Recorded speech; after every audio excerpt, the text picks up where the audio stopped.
Rian Johnson and Daniel Craig have done it again. I don't think I've ever spoken about Knives Out before, so I'll give my quick, brief opinion of it here.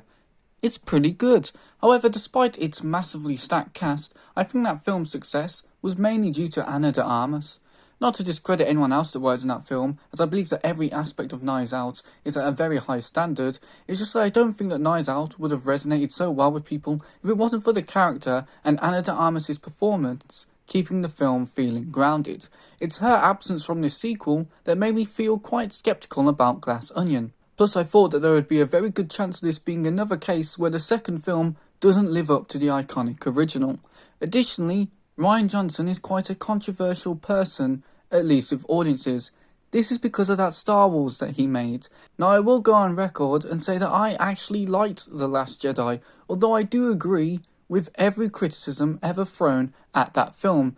To me, Last Jedi is a film of two halves, a really boring first half and a really exciting second half that killed off a beloved character by having them fart to death. I bring up Last Jedi since not only did Rian Johnson direct that film, but he also wrote it, and he wrote and directed Glass Onion. And clearly his writing and wishes to subvert expectations don't click with everyone. However, this desire to twist the narrative into something unexpected and attempts to catch the audience off guard are a much more natural fit for a murder mystery series where the cast of each film is different and unique to the previous one than for the screenplay for the 8th mainline entry in a franchise that, when Last Jedi was released, had been going for 4 decades. We are now going to leave The Last Jedi alone, as I know that it is understandably a sensitive topic for some people, and continue on with this review for Glass Onion, the sequel that definitely lives up to and perhaps even surpasses the original. Now let's start with Benoit Blanc, a character that has become pretty iconic now, and should the quality of these films continue, could become Daniel Craig's most iconic character. Probably not, but it will definitely be his second most iconic anyway. Now, before the film release, there was a lot of buzz surrounding the revelation that Benoit Blanc is queer. My thoughts on this is, I don't care. Benoit Blanc is an awesome detective, maybe a little too awesome in this film, and I like that he was essentially the protagonist of this film when it was very clearly Ana de Armas in Knives Out. However, I did just say that maybe he was too awesome in this film. Why? Because Knives Out made it very clear that Benoit Blanc, despite his eccentricities and funny voice, is still a human and a human that makes mistakes. He's not Sherlock Holmes, and he can't just magic up an answer out of nowhere. A lot of the time in Knives Out it felt like he didn't really know what was happening until right at the very end. In Glass Onion, he's basically Sherlock Holmes. He figures stuff out very quickly, seems to connect the dots with relative ease, and overall actually feels like the world's greatest detective. Now admittedly, the case of Glass Onion is so much easier than the one in Knives Out. It's just that it is presented to us, the viewer, in an equally complex way. However, I do feel that one of the things that made Benoit Blanc so unique is absent in this film. That doesn't mean I think his character is worse in this film. No, I like that his character was basically the main character for most of the film. I liked learning about his home life and that he was terrible at playing Among Us. He felt more like a person in this one than the caricature he was in Knives Out. I hope that this continues in the third film, as I really like Benoit Blanc. It's just that his IQ did feel, at least to me, like it was much higher in this film than Knives Out. Speaking of Knives Out, I said at the beginning of the video that I was worried about Glass Onion not having Ana de Armas. Fortunately, the real protagonist of the film is able to resonate with audiences just like Ana de Armas' character from the first one. I will admit that I have never heard of Janelle Monáe before, but after this film I do hope to see her again in another performance. She is exceptional in the role, and her character is the one that will stick with you once the film is over, just like Ana de Armas' character from Knives Out.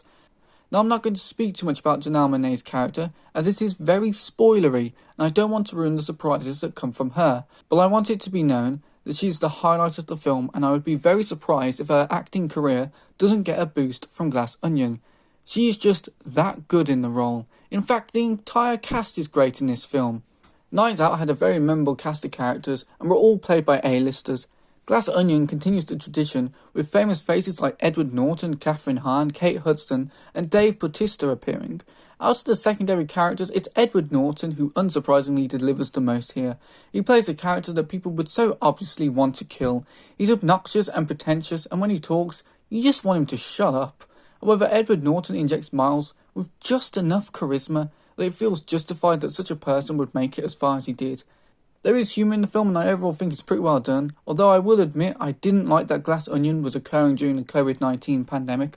Obviously this will be subjective and I'm sure some people like this aspect of the film, but for me it made the film feel dated, in the same way that films that mention Donald Trump do. And when I came to watch Glass Onion, I was hoping for some escapism and not a reminder of what I was doing 2 years ago. But it's not a major issue and Glass Onion drops the pandemic stuff after 15 minutes.